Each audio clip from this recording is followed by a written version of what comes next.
Question for you. All right. Do you think that, and I don't know, this one might be, let me know if I'm doing too much. All right. Do you think that you'll ever regret not indulging in alcohol and marijuana? I don't know that I will regret that because I'm also wired different. That is true. So backstory. So my dad was an alcoholic. Okay. And I watched how that love of alcohol trumped everything else. And so that led to their divorce, that led to, him having affairs and like whatever. He wasn't a good person per se, and that's fine.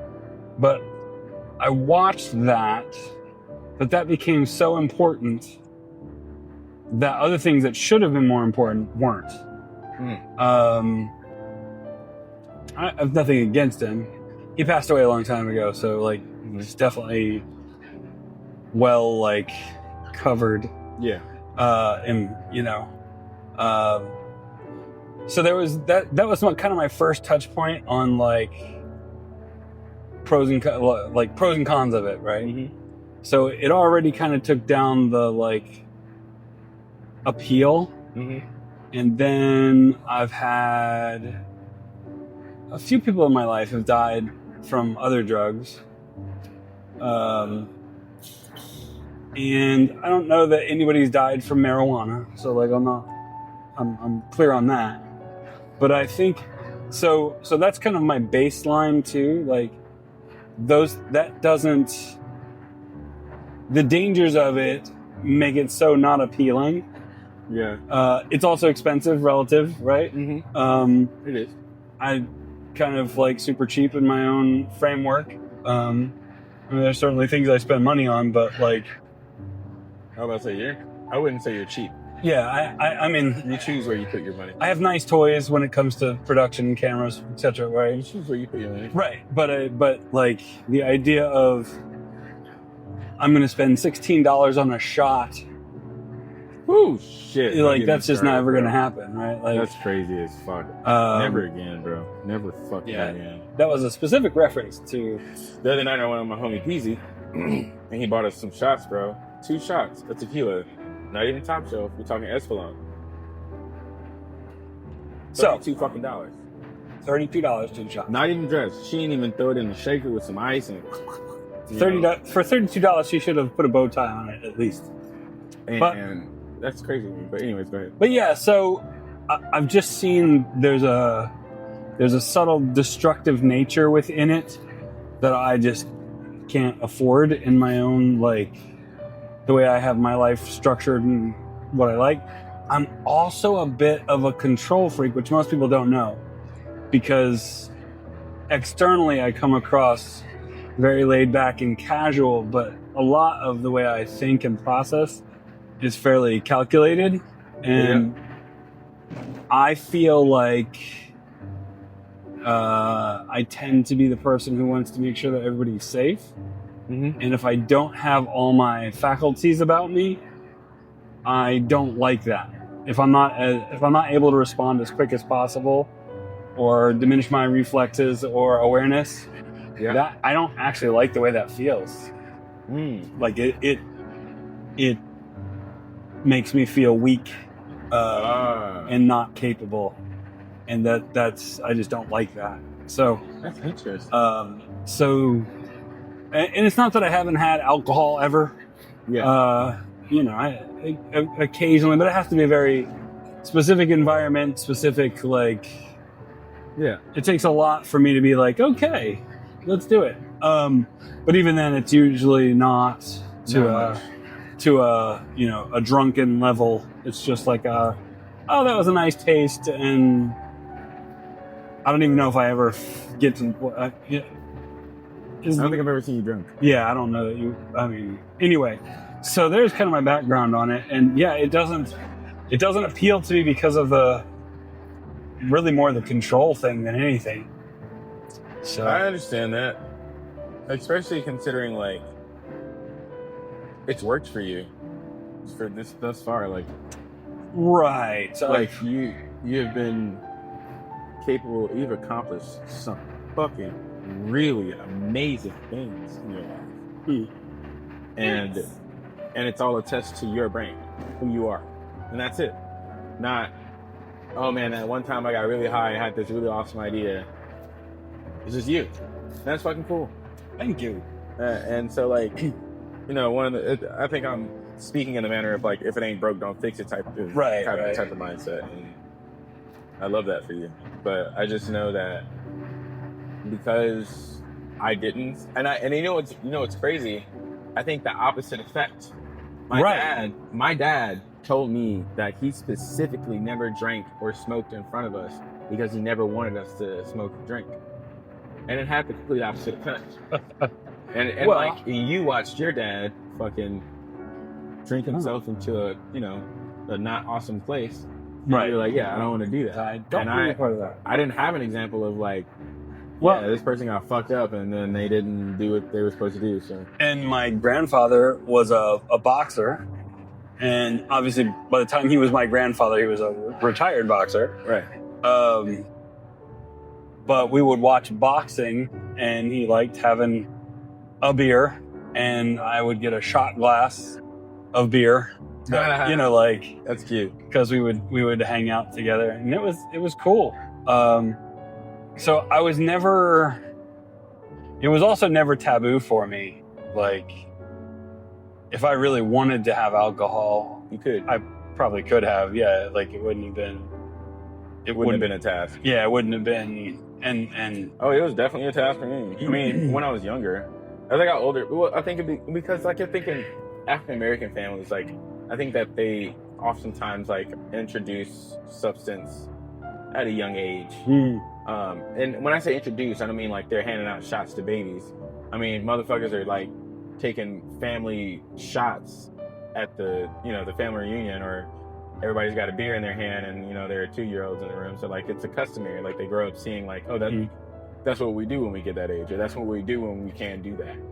And, I'm not against it. I'd say fucking live your life and then, just raise your children to make decisions on their own, not based on what you've done.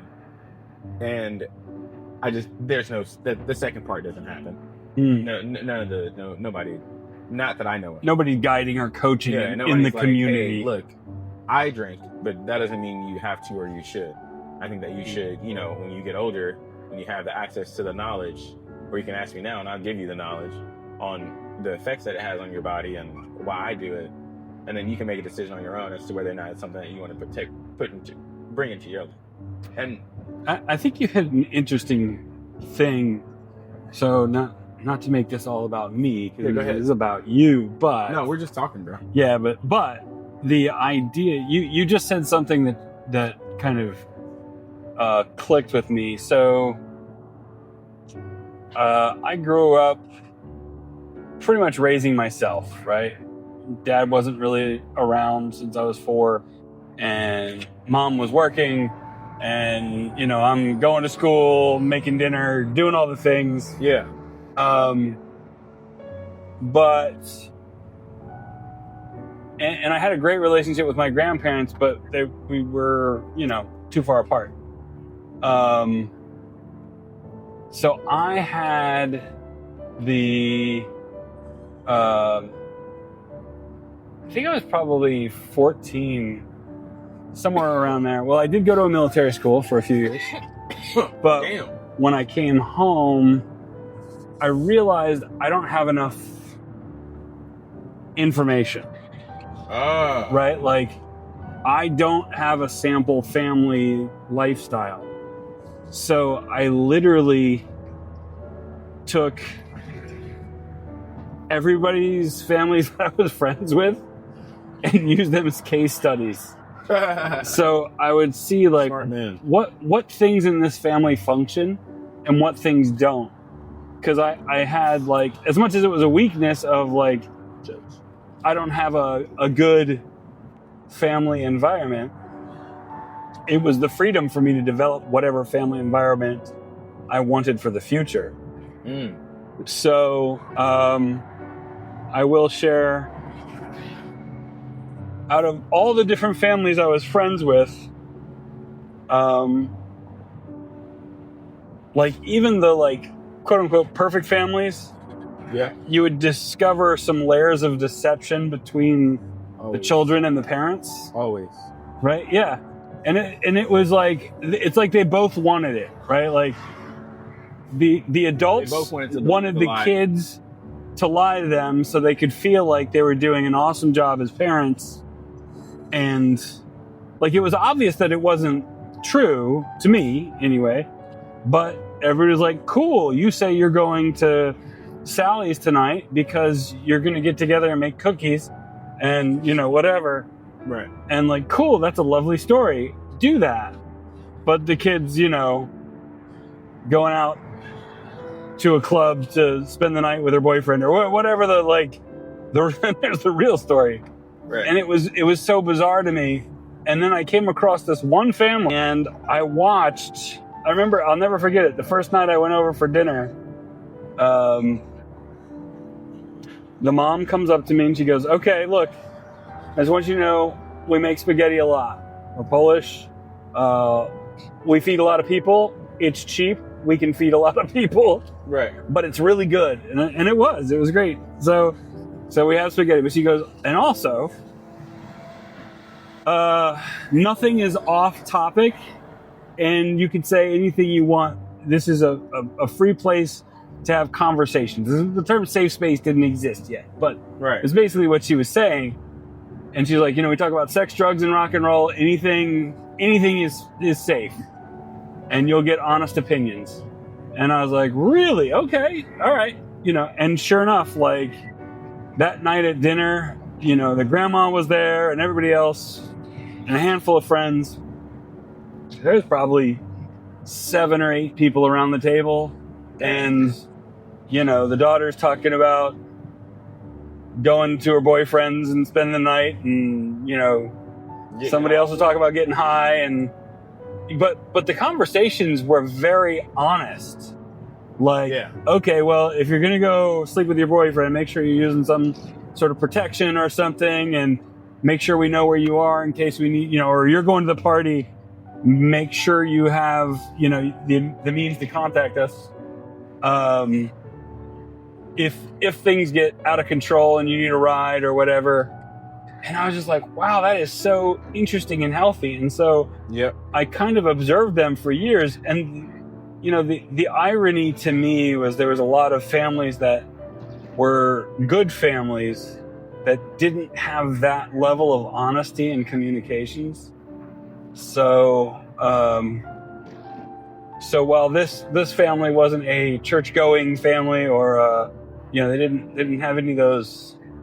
Their moral framework wasn't quite what would have been popular as far as like, look, they're good people, but they had the best communication. Mm-hmm. So I tried to bring that into my family with my kids and everything else, and I think it went well. Yeah, I think it's a healthy. I think it's the healthiest way to not only have families but have relationships where you just, it has to be based on open communication and honesty. I think. Frightening honesty. Yeah. Be careful in this rain. It's tired. Skidoo. Yeah. See. I'm working on it. I don't. It's great. I love it. It's good. That was a great one. There's the Buckies. Pussies. Moussi. Bus. French.